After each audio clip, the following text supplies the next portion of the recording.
me at the back of the head, and then they punch you here in the kidneys, and they kicked me in the shins. Held in a cell with numerous other people in the Dubai prison, you know, with no food, no water. And then he was handcuffed behind his back, and they wouldn't let her out of the room either.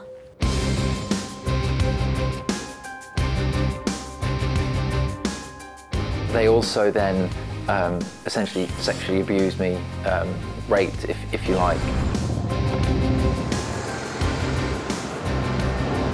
That they hurt his head on the ground, on the concrete, and that had led to his death.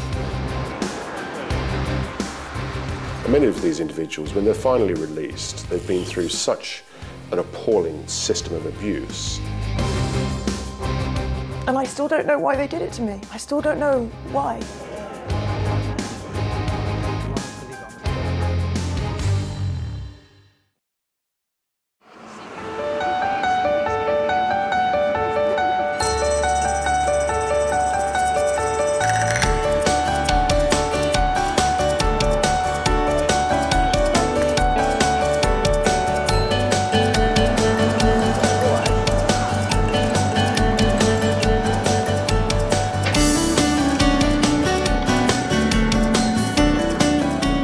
United Arab Emirates, UAE, and particularly the Emirate of Dubai, has been famous among Britons during the past 2 decades for being the land of the permanently shining sun. It is also a promising investment environment. Many businessmen started setting up projects there in order to benefit from investment concessions, and many employees headed there dreaming of fantastic tax-free salaries and a more luxurious lifestyle. Before I went, I mean, I looked at Dubai as obviously a growing and developing city. This is 10 years ago. And one which was, and this is an important word, one that was safe, one that was cosmopolitan, and one that was rapidly growing with a lot of energy, a lot of buzz, and where people of all nationalities, religions, races would be welcome. The first time we went there was in October, and I guess the impression was, wow, what the weather's like here, it's brilliant compared to Scotland, because it wasn't too hot. We were regular visitors, never experienced any problems, and basically over the next 3 years we probably visited 5 or 6 times.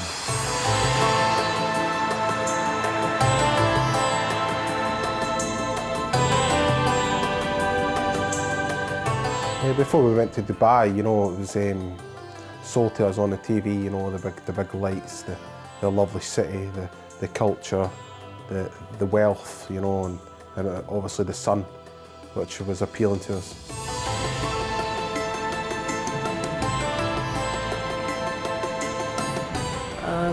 I'd been working at Heathrow Airport for many years. I had a lot of airline experience, and I knew it would be easy to get a job with Emirates Airline.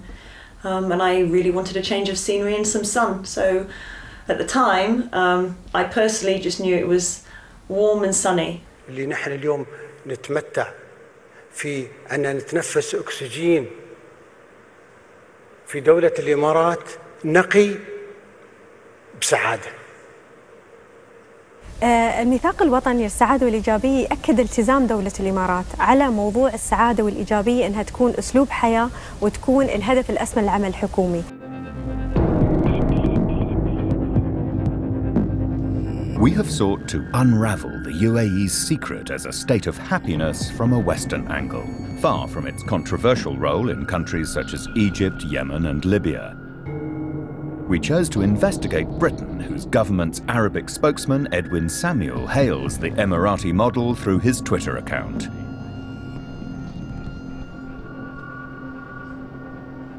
According to the British Foreign Office, more than 100,000 British nationals live in the Emirates, and about 1.5 million Britons visit the country annually.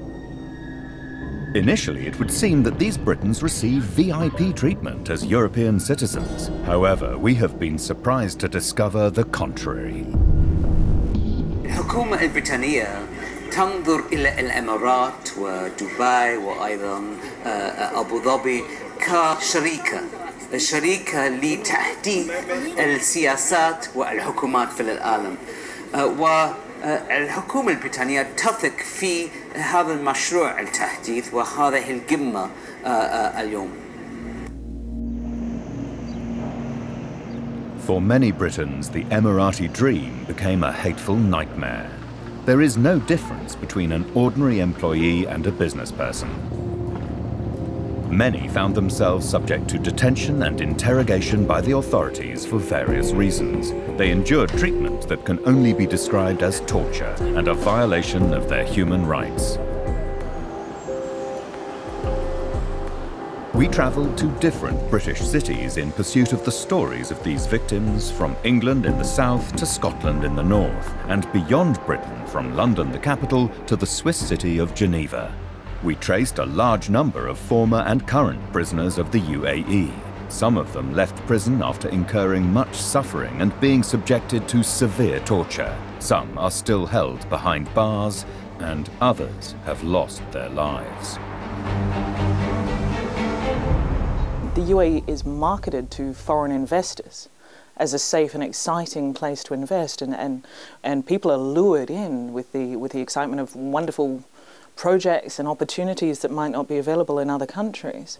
And as soon as a company does become profitable, it is quite likely and common, very common, for the partner in the company to create false allegations, false and malicious criminal allegations against their partner.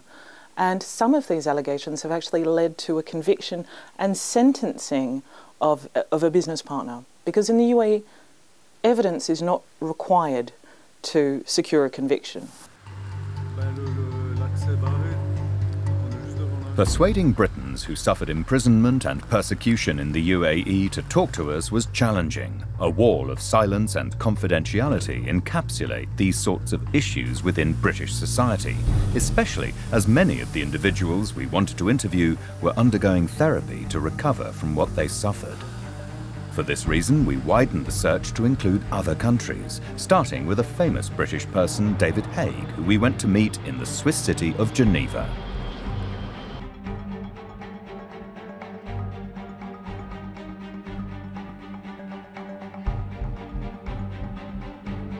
David Haye is a former manager of Leeds United Football Club in England. He is also a businessman. He never imagined that after settling in Dubai for about 10 years, he would one day be a torture victim inside a UAE prison. Prior to going to UAE, he joined GFH Financial Group with a joint UAE and Bahrain investment, which had bought Leeds United Football Club. In 2014, David returned to Britain to undergo stomach surgery. He was then contacted by a GFH manager who requested him to attend a meeting in Dubai with the group's chairman and a number of officials to discuss a financial settlement. I was expecting to meet several elderly ministers of the UAE, government ministers, who were board members of that company, to discuss the amounts of money that they owed me and various disagreements that we had. And instead of that, a young Emirati man, looked about 18, 19, wearing a kandora, the local dress, with a baseball cap on backwards, came up to me and said to me, "Come with me."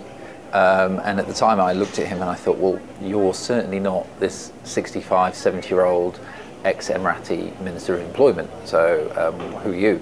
And he wouldn't answer me. And then all of a sudden, I'm in a police station, Dubai police station, with lots of shouting. It was very hot, and everybody screaming and shouting in Arabic, and very busy and chaos, people being pushed around. The police had guns, and no one's really telling me what's going on.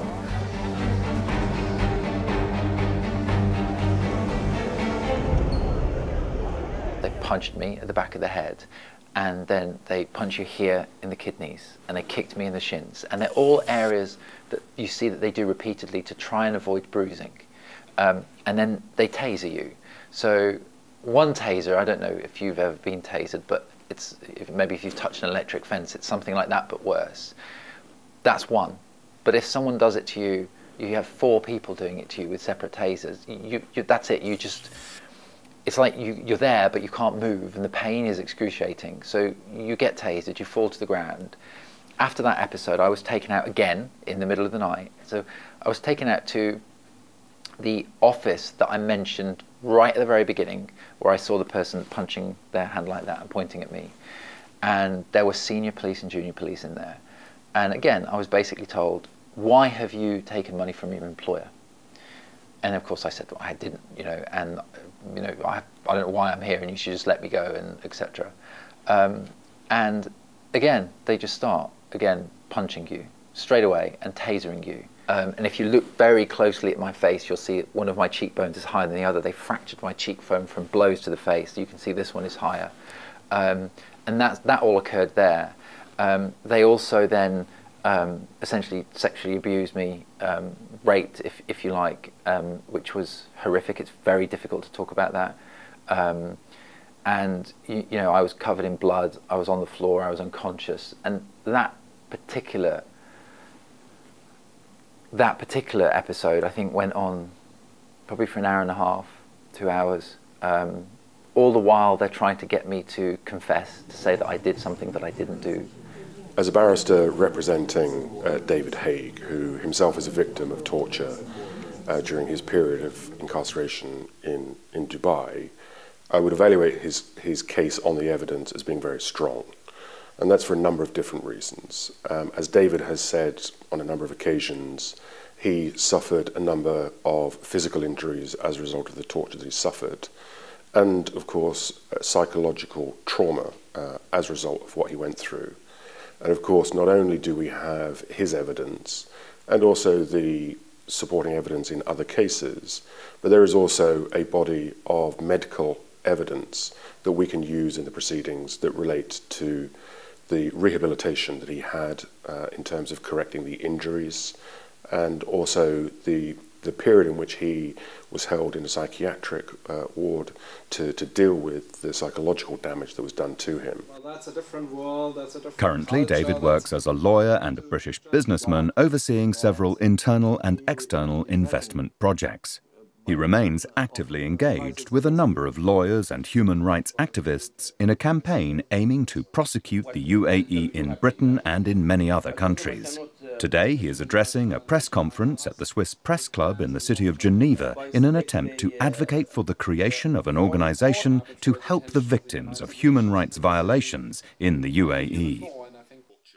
I can tell you that the most basic human rights are denied to detainees and prisoners in the UAE.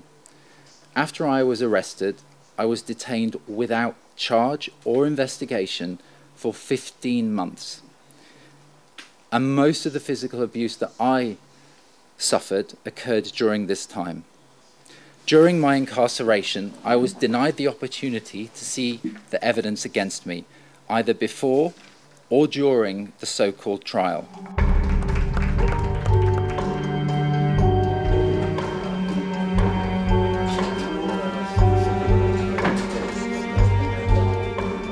The initiative that came from today's press conference, where a number of victims of torture from the UAE have come together to form a non-profit association that would not only be able to provide a service to individuals in the UAE, but would also be able to provide legal accountability, putting cases together, bringing cases in the Swiss courts and other European countries under the principle of universal jurisdiction on the basis that there is no redress before the UAE court, so you have to take that outside.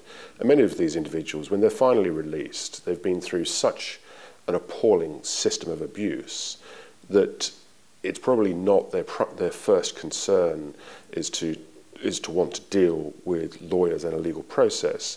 And so having an association of individuals that have been through the same level of treatment is absolutely essential. And I can't stress enough how important it is to have an environment where individuals can also get help for having been the victim of torture, because that doesn't go away overnight.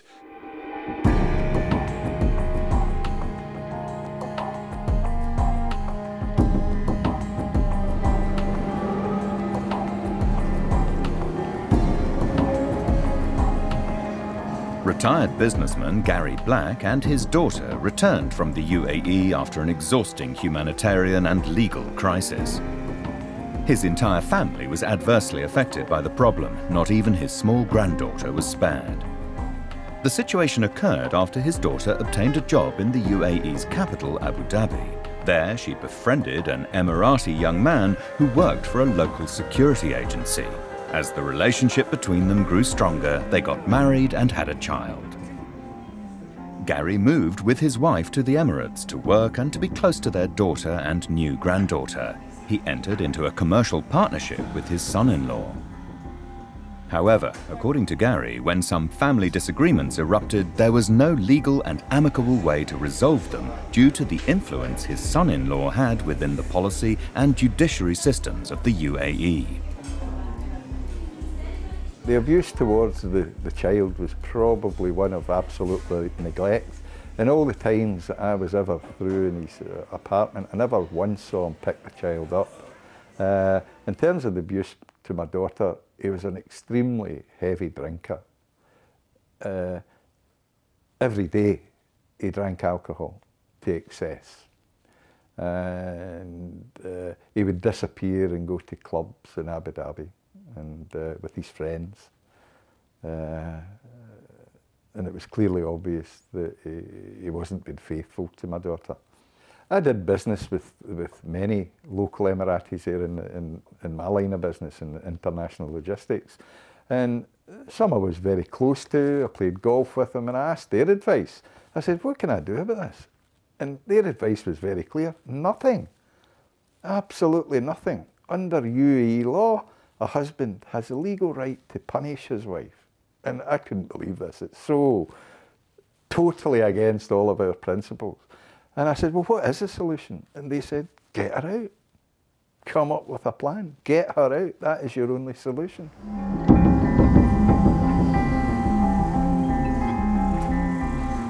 Gary, his wife, his daughter and his granddaughter managed to leave the UAE in stages, finally arriving in their Scottish homeland. But the problems they had with the UAE husband did not terminate there. In fact, they escalated and took a new turn.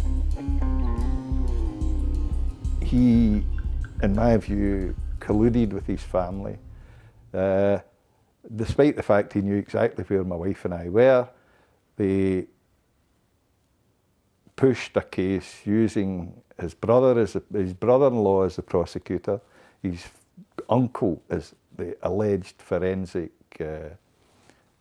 consultant, and him as the complainer, to convict me of I think the actual charge was breach of trust, and he claimed that I had removed the $250,000 from his business, which was absolute nonsense. But anyway, that's what they claimed. They did all this behind my back. They never contacted me to say that they were intending doing this because they couldn't risk me defending it. So I was convicted in my absence. And then shortly after that followed a request for extradition.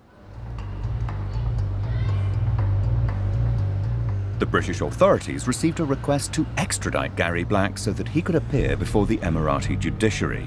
This was in accordance with a deal signed between Britain and the UAE over the extradition of criminals.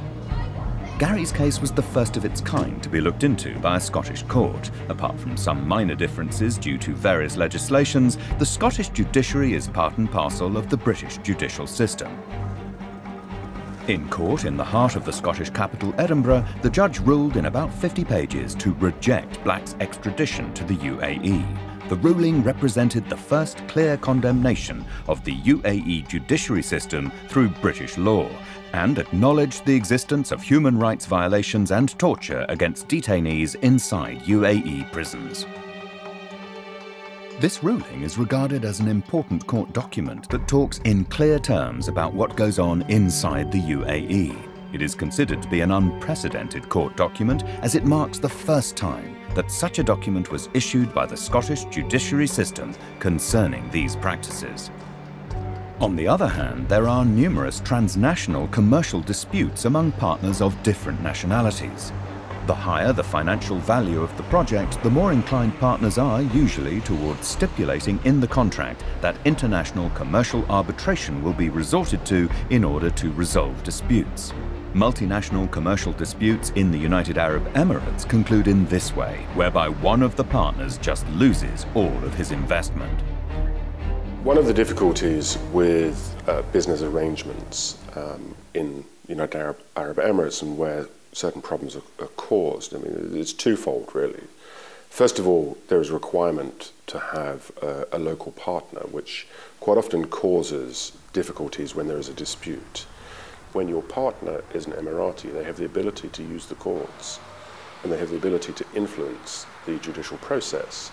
And so you don't even have that option of going to a court of arbitration, because when faced with arrest for what is a commercial dispute but classified as a criminal complaint, with an individual who's going to be thrown in jail, he has no access to lawyers, no access to the evidence, and no access to petition the courts properly for his release, then quite often these commercial disputes are dealt with in this way. And individuals, understandably, agree to whatever just to get out of an Emirati prison. And that's where one of the real problems lies. It may be sufficient for you to visit the UAE as a tourist and end up entangled in a nightmare merely because a money exchange bureau suspected a banknote you had in your possession. This happened to Billy Barclay, a young Briton who went to Dubai on holiday with his family. When he went to an exchange bureau to change some currency, an employee suspected one of the banknotes and informed the police. It took several hours of interrogation, including a thorough search of his hotel room, before the police released and apologized to him. This was not the end of the story. We did, and we had a fantastic holiday. It was actually one of the best holidays we had. So we got home and I decided to book up the following year. And we went back in 2017, back to Dubai. In the airport, me, my partner, my 2 young children, I was held back at immigration. They took me away, took us upstairs to the police station. They told my family just to go to the hotel, that I would follow in an hour, and I was kept in prison for further 3 days after that. And my family didn't know where I was. I was just held in a cell with numerous other people in the Dubai prison, with no food, no water. Getting little response from the guards or the police, just ignoring me. We were moving away to the Ras Al Khaimah, and I was locked up there with just one other chap, but that was just a dark room at the back of a police holding facility. That was the worst conditions, it was pitch black, no toilet in the room, so you're limited for toilet. You had to sort of ask for a guard if you wanted out for the toilet. So I spent thousands of pounds in that, I spent tens of thousands of pounds on legal fees, living in Dubai, taxis, food, flights, accommodation, tens of thousands of pounds in debts, that I was promised to get back. So when we went to press, my partner back here was on the news. I hit all the worldwide headlines. Then that's when the Dubai government came to see me, the Ras Al Khaimah Tourism Board. They came, been very helpful, offered me full compensation, reimbursement, pay all my expenses, they told the media they'd pay all my expenses. When I was home, they put me on to Al Tamimi. A lawyer from Al Tamimi got in contact with me to take care of all my expenses. And as soon as we gave them the letter of expenses, they sent a letter saying that they're not paying expenses. They were lying to me all along. Billy Barclay, as soon as he hit the media, 24 hours later he had his passport back, whereas usually he would be stuck there for months, possibly convicted and sentenced to prison time. Jamie Heron, he was there 5 months. As soon as we went to press and it was causing embarrassment and outrage, then the Sheikh Mohammed personally intervened in that case and ensured Jamie Heron was released within 2 weeks of the press coverage. Hi, my name is Jamie Heron. I'd like to say a heartfelt thank you to all the people around the world have supported. Jimmy Hearn was another British victim of the UAE. Jimmy spent 3 months in prison after he accidentally bumped into a businessman inside a pub. The man accused him of drunkenness, and the police arrested him on a single testimony. He was saved and released from prison only because the press reported his story. The UAE government, in my experience, cares mostly when a case is publicised. So as far as contacting them directly, yes, we have tried to contact them directly and bring to their attention particular cases that we were working on. We received no response. The only cases that we have seen intervention, positive intervention by the UAE authorities or government are the ones that are raised in the international press and are causing them drastic embarrassment and essentially hurting their tourism and investment revenue. So if it affects their bottom line, they will get involved, and that was evidenced in the 2 Scottish men last year.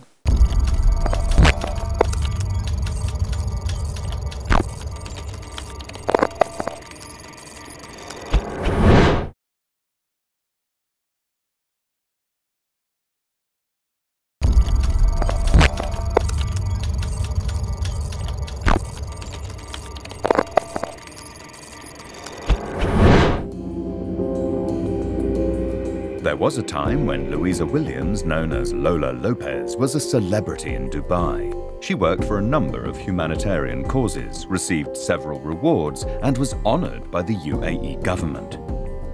Suddenly, everything changed overnight, and Louisa became a defendant, searching for lawyers and moving between a court and a police station. Louisa, or Lola, faced prosecution in Dubai because of this post on Facebook, in which she appealed for volunteers to distribute water during a marathon. The word volunteers was mistranslated into donors, and she was prosecuted for raising funds without a license.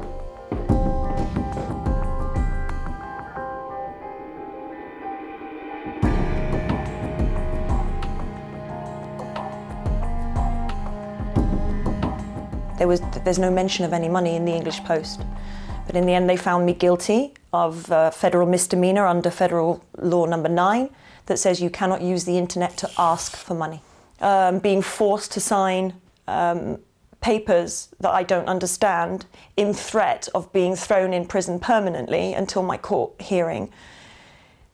That has to be an ethical violation, because of course I'm going to sign it, because I don't want to go to prison. And having worked with so many people in prison, with the mothers and the babies, I know once you go in, you don't come out. So of course I'm going to sign that piece of paper, but equally I could be admitting to God knows what. I don't know what's in that piece of paper. After 10 hours of interrogation, despite signing a statement agreeing with what the authorities wanted, Louisa's passport was taken from her and her bank account was frozen. Louisa was released from detention on bail. Soon afterwards, she was diagnosed as suffering from advanced kidney cancer. Her doctor in South Africa advised her to travel to undergo an urgent, life-saving surgery. But the authorities refused to permit her to travel despite the seriousness of her health condition. Eventually, she was only able to travel following a major campaign last year and the personal intervention of the ruler of Dubai himself. Well, there was a lot of shouting. There was a lot of confusion because they didn't understand anything I was saying.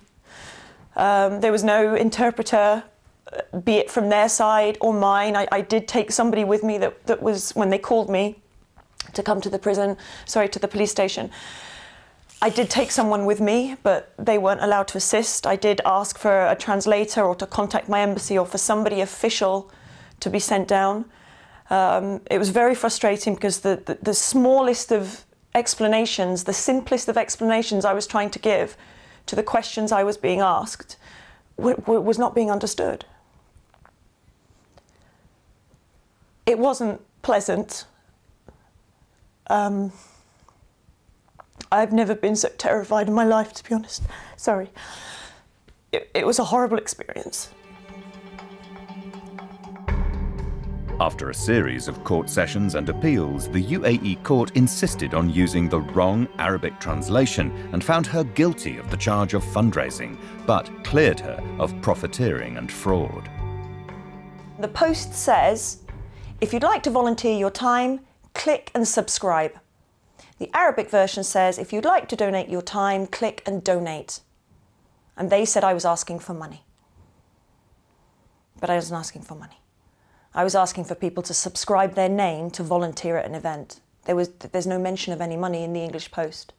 But in the end, they found me guilty of federal misdemeanor under federal law number 9 that says you cannot use the internet to ask for money. I was in and out of jail at the courthouse. So every time you go to court, you get taken away in shackles, in handcuffs, and you have to go downstairs to the jail cells that sit under the courthouse. At that point in time, that's when your lawyers basically try and get you bail. Sometimes you get it quickly, sometimes you don't. But every time you go down to those jails where sort of women are held and men are held, you don't know how long you're going to be there. The investigation led us to the northeast of London. The victim this time was not a free man able to tell his ordeal and report the violations he suffered inside of UAE prisons like the other victims we were able to speak to. He is still in prison. Like other Britons, Lucas Belmont went to Dubai as a tourist but ended up in prison. UAE authorities refused to release him on bail. We searched for his family and found his mother and grandfather, who agreed to talk to us about what happened.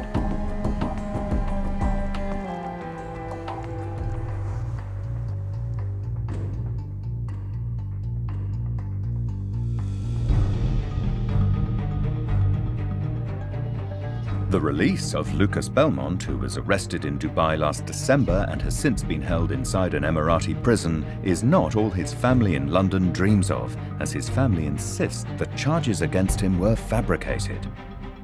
In the hotel room, there was suddenly a knock at the door and some CID officers run into the room and grabbed hold of him, and then they took his girlfriend into a different room, and he was pushed and slapped on the chest when he tried to stop them from touching his girlfriend.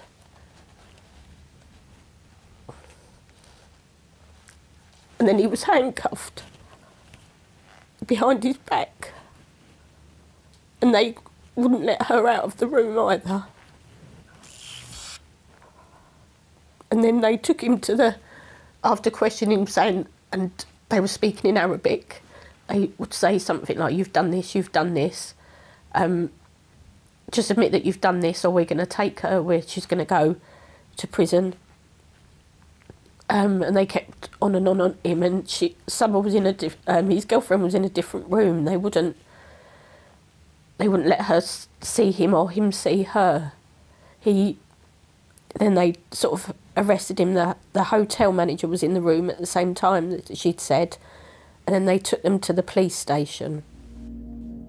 Lucas's story has not drawn the same attention from the Western media as previous cases before. He still languishes in prison because of what his lawyers say were false accusations. He was forced under duress to sign a confession in Arabic, a confession that was never translated into English for him.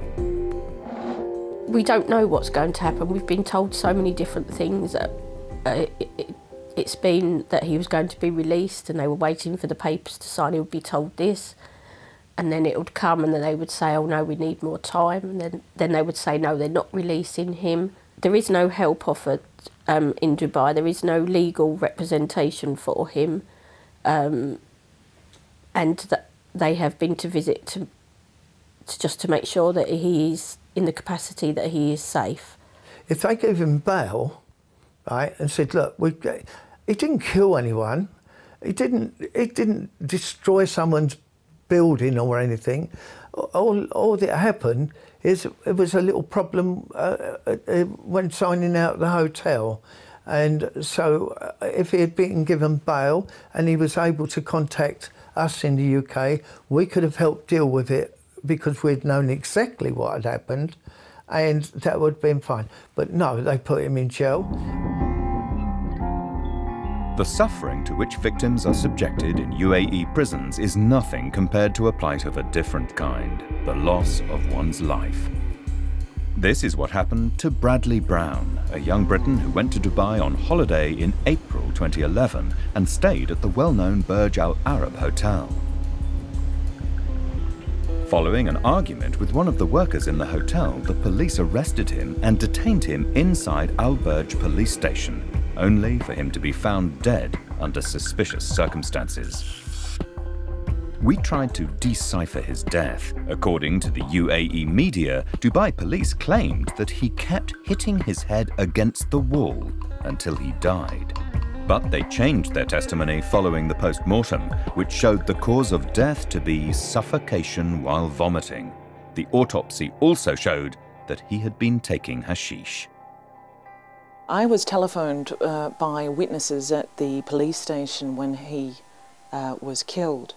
And the witnesses told me that they saw what happened, and they saw that he was killed as a result of police brutality, that they had thrown him to the floor, that they had attacked him, that they'd hurt his head on the ground, on the concrete, and that had led to his death.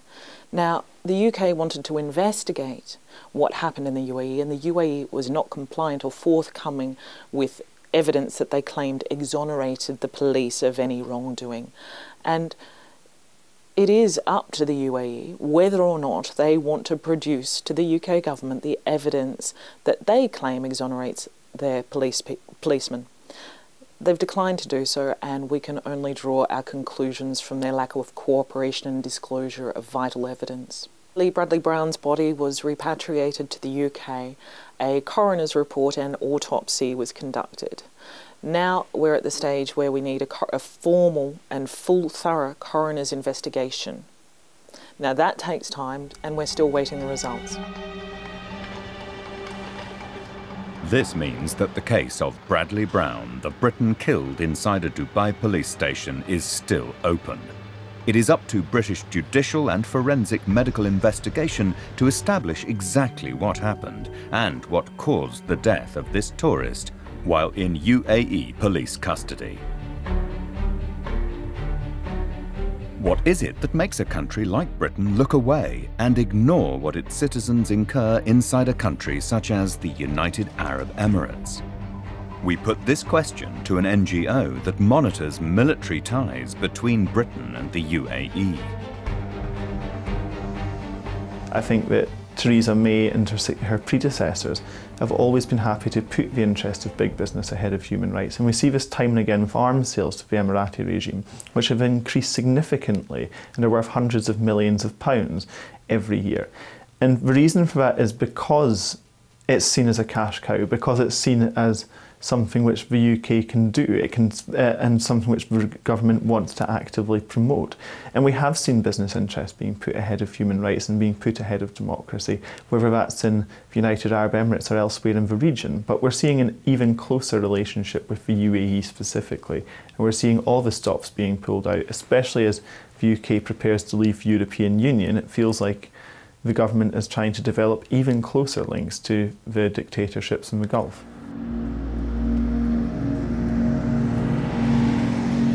All the victims we met criticised the role of the British Embassy in the UAE and said that the official British role in their cases was negative. So we went to the British Foreign Office, which is the department concerned with this matter. We asked them for an exact number of Britons detained in the UAE in recent years, how many had been subjected to torture while held in prison, and about the forms of support the British Embassy and the British Consulate there offered to these Britons. We cited examples of British court rulings which prove that Britons have suffered torture at the hands of UAE authorities. The Foreign Office sent a written reply in which it stated, "We provide assistance to all Britons overseas without discrimination. We take seriously all claims or concerns related to the violation of human rights. We pursue and adopt the appropriate measures whenever allegations are made. When considering any action, we avoid any measure that may jeopardize the concerned individual or any other person." When asked whether the British government allows the seizure of its citizens' passports in another country such as the UAE, the Foreign Office responded, "As a matter of principle, we object to the seizure of the passport of any Briton by the local authorities in any state. We can demand the return of the passport, but we do not help Britons to escape justice when a person's passport is seized as part of legal procedures or an ongoing case, or when travel restrictions are imposed on the person concerned. We reserve the right to act in humanitarian or health cases or those related to human rights." The Foreign Office's response was too general. They refused to comment on the specific cases we monitored and that had often been reported in the British press. They declined to comment on the British court cases we referred to in our questions. We searched the Twitter account of the Dubai-based British government spokesperson who tweets quite actively. We sought to decipher the official British stance towards what is going on. We found no mention whatsoever to any of these cases. On the contrary, we found regular praise for the UAE role in these cases.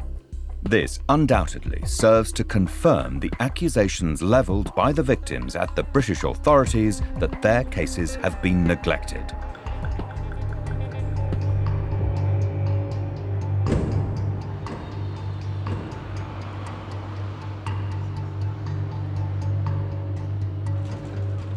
We officially wrote to the UAE Embassy in London to understand the UAE's position.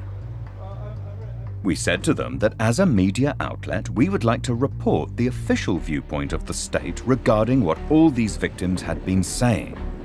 We wrote to them inquiring about the UAE system of adjudication. We sent them copies of British court rulings that warned against extraditing Britons to the UAE because of the risk of being subjected to torture. But they have not responded in any shape or form.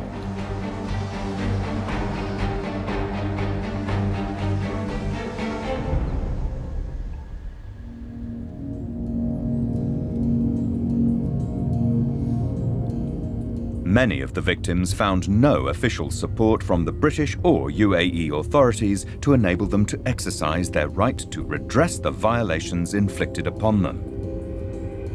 They have been left with no option but to voice their experiences through the people, human rights organisations and to the media in the hope of publicising their cases widely.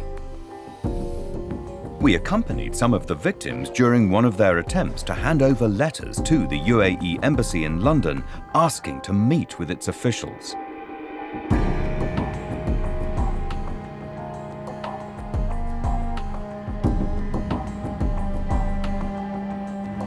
Can you take that, or would you like to put it in the post box? I'll take anything. Should we put it in the post box? It's a letter for the ambassador. Just leave it there. You want us to leave it on the floor? There you go.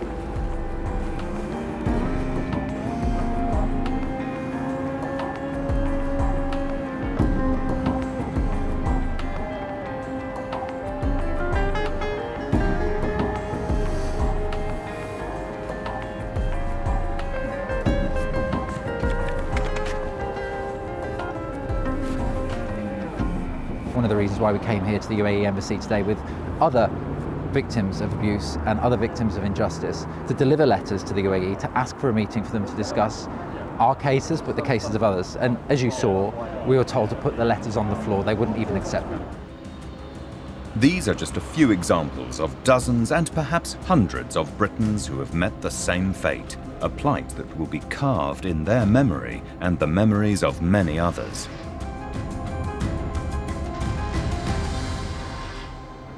I wouldn't go back to the UAE, you know. I did love the UAE. I loved Dubai. I did before this happened, you know. Even after the incident the first time. We got on with it, we had a fantastic time. I wouldn't go back now, you know. The laws, you can just be so unlucky, you know. Mistakes happen, which a mistake happened to me. It was all agreed that it was a big mistake. But, you know, a mistake can happen and it ruins your life. It costs you tens of thousands of pounds and it ruins your life. And right now I've just got to try and repair the damage that it's caused to me. I have loved so much about the UAE for so long. And now there's such anger and there's such resentment and there's such hatred for how I was treated when I did absolutely nothing wrong. It's a bit like being violently abused by your husband, but still a part of you loves them, but there's just no way you can ever trust them again. There's no way you could ever speak to them again. They've hurt you so much. So I'm torn. I'm torn because I had a lovely life there until this happened. And I still don't know why they did it to me. I still don't know why. One of the things that I wanted to do is that because of the profile that I had, I had a lot of Brits and a lot of people would contact me and say, our family's been jailed, this is happening to our family, can you help us? And it wasn't just a lot, it was becoming so many, hundreds. So I decided that what I should do is I should set up a law firm and a charity. So we have a charity for the people that can't afford to pay for lawyers, and we have a law firm for the people that can. And essentially it's to help people that are suffering injustice like I was, and there's thousands of them in Dubai. So we have a company called Sterling Haye, which is a law firm that works at helping people through the legal process in Dubai. We have a charity called Do Justice, which funds lawyers for the poor people in Dubai that can't afford lawyers for themselves. And we have Detained in Dubai, which campaigns for changes to the way that the UAE is treating the world's citizens. The UAE is a signatory to the Universal Declaration on Human Rights. They should not be torturing citizens in their jails, and that needs to be stopped by the international community. So one of the reasons why I came to Geneva at the UN review of the UAE is exactly that, to show the world that the UAE is doing these things, they are torturing the world's citizens, and they need to stop.